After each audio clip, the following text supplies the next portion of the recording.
There's an exclusive interview with Stacy Chapin, Ethan Chapin's mom, and I wanted to watch it together with you. Hi everyone, I'm Empowering True Crime Alex, and if you don't know, Ethan Chapin is one of the 4 University of Idaho students who was tragically killed November 13th in Moscow, Idaho. And his mom, Stacy, and father have been really kind of staying out of the spotlight and have made comments about not wanting to attend any of the preliminary hearings or the hearings. They've actually even created a nonprofit called Ethan's Smile and Ethan's Honor, and I've covered it. I'll post some links for you to watch and get updated on some of those amazing measures that they're taking to honor Ethan. And so let's just watch this together. I have not watched it, so we're watching this at the same time. Let's take a listen. As the families of the 4 University of Idaho students who were killed last fall cope with this unimaginable grief, they are also finding touching ways to remember and honor their loved ones. In a moment, we're going to talk to Ethan Chapin's mom, Stacy. But first, a closer look at the case and their tributes. More than 6 months have passed since the murders at King Road, when Ethan Chapin, his girlfriend Xana Kernodle, and best friends Madison Mogan and Kaylee Gonsalves were found stabbed to death in this house near the University of Idaho campus. A tense manhunt and weeks of painful waiting for the victims' families followed before police arrested their suspect in late December. Brian Koberger was pursuing his PhD in criminal justice at Washington State University, just miles from the scene of the murders. Investigators say DNA evidence, cell phone records, and video surveillance link him to the scene that night. Koberger's trial is set for October, the judge entering a plea of not guilty for the 4 murders after Koberger declined to enter one himself. Ethan Chapin's... So just a quick update if you're not up to speed. There was supposed to be a preliminary hearing scheduled for June 26th. And a secret grand jury occurred. So the grand jury found that there was sufficient probable cause to go to trial. Family has watched from afar while holding close their memories of a beloved son and brother. He loved everybody and everybody loved him. Everybody wanted to be around him. Ethan's parents, Stacy and Jim Chapin, are honoring him through a foundation named Ethan's Smile. It gives scholarships to local students to attend the University of Idaho. That kid has touched more lives. We say in our family, if we touch as many lives as he did in his 20 years, this world would be a better place. It's amazing that his parents are able to see the beauty and the possibilities in this tragedy. Ethan was a triplet. His 2 siblings still attend the university. This May, graduation ceremonies were bittersweet as the school awarded Ethan a posthumous certificate. And now, Stacy Chapin has written a children's book about Ethan called The Boy Who Wore Blue. A portion of the profits will also go to the foundation, Ethan's Smile. And Stacy Chapin joins us now. Good morning to you. Good morning. It's hard to watch those images of your beloved boy. How are you doing? It's hard. It is. It's good, though. I mean, all things considered, we're doing very well. Yeah. He was a triplet. He has a brother and sister. How are they doing? Jim and I couldn't be more proud of them, to be honest with you. They went back to school. They finished successfully this semester. And now they're back at work in a place that they love. And we've called summer home for a long time. So they're in a safe, great environment. And they're doing amazing. I'm so proud of them. It's amazing. I think people are about to find out what an extraordinary family you have, Stacy, and what an extraordinary boy Ethan was. You've written this book. It's called The Boy Who Wore Blue. Tell me about writing it and what made you decide to write this story. So just saying, it's been a little over 6 months and she's already written a children's book and published it and launched it. Wow. I mean, I just can't be more impressed by this family's strength. This is news to me. I had no idea. This is the first time I found out about this. So that is incredible.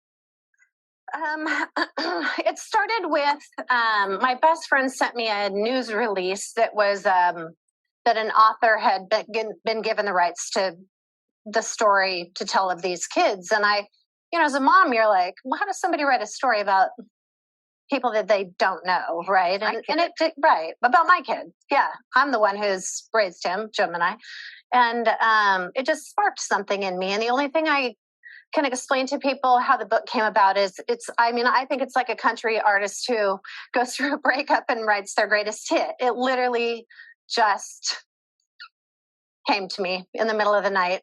It's Ethan's song. It's everything. Yeah, it's the best I can do for him. I love The Boy Who Wore Blue. You had triplets, Mm-hmm. and you learn in the book that when they were little, they used to each wear a color. They did. That's how you told them apart when they were babies. And he was the one who wore blue. He was the blue. He was a very special young man. Everybody says it. Tell me about him. Yeah. He was that way from the very beginning, to be honest. He was born happy. He was just magnanimous, kind of. I don't know really how to explain it.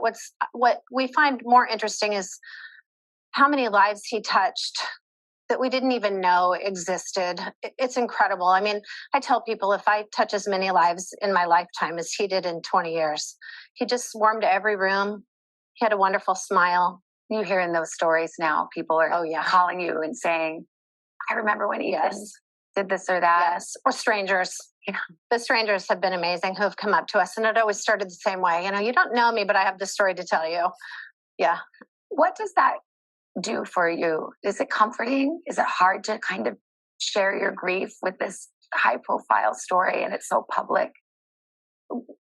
We learned our family has always tried to help everybody, and we came upon the Sigma Chi boys the morning after, and in that moment we realized that not only that it wasn't just our family healed one way, but everybody needed to heal from this. And we saw it in an instant, kind of seeing all of his friends, and it's just gone from there. It's literally we've been reached by people across the world, and we can see that everybody needs to heal from it, and it feels good. You have extraordinary strength. Yeah. You and your husband seem to have this resolve.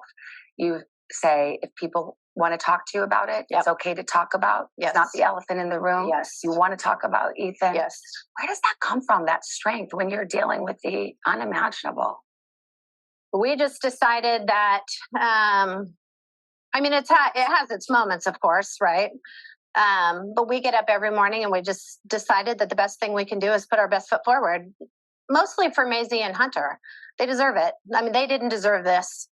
And so they deserve still the best life that we can give them. And that is really our strength. It drives us. We literally get up and, have coffee and then say, all right, we're going to go forward. I was so struck by something you wrote. It was on social media earlier this year. You said, we spend no time being angry. That would be energy not well spent. Yep. And it still wouldn't change the outcome. Yep. We have to look ahead. Yes. That's your philosophy. Yes. It doesn't change the outcome. Even looking ahead at the trial coming up in October now, we choose to not, it does not change the outcome of our family, and it's energy that we need to put into healing our kids and, getting back to a new family dynamic and working on that. And so we let the prosecutors do their job, and we do our job in our family. Do you think you'll come to the trial or attend it? No. Yeah. Too hard. It doesn't change the outcome.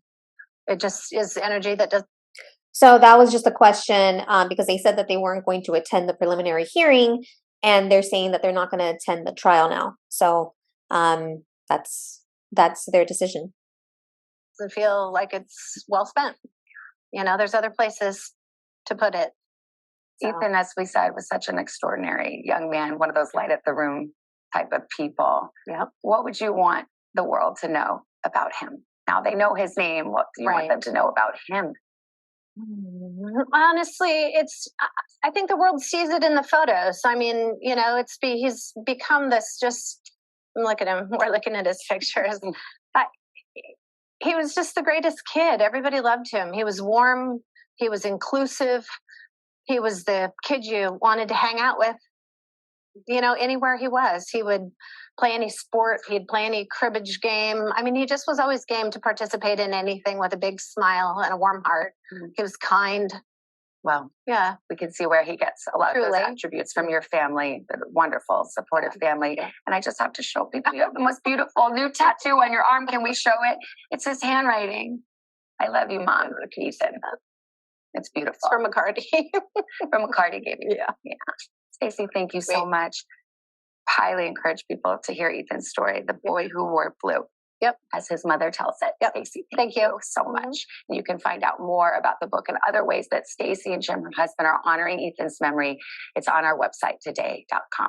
Wow, so we've gotten some really interesting tidbits from this. So one, Stacy Chapin wrote the book, The Boy Who Wore Blue, about Ethan, and it sounds like it's a really inspiring read. So I'll try to find the link and include it here in the description.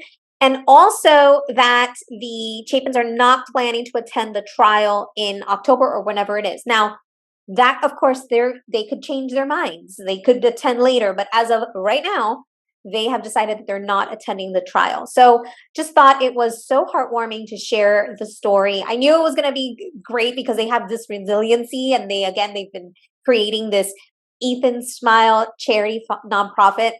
So I knew that anything with the Chapins is really empowering, and that's why I wanted to share their story. So what do you think? Let me know your thoughts in the comments, and if you enjoyed this video, if you feel empowered, inspired, please consider liking the video, subscribing to my channel, and hit the bell notification so you get notified anytime I post any empowering true crime news, advocacy, justice, and other news.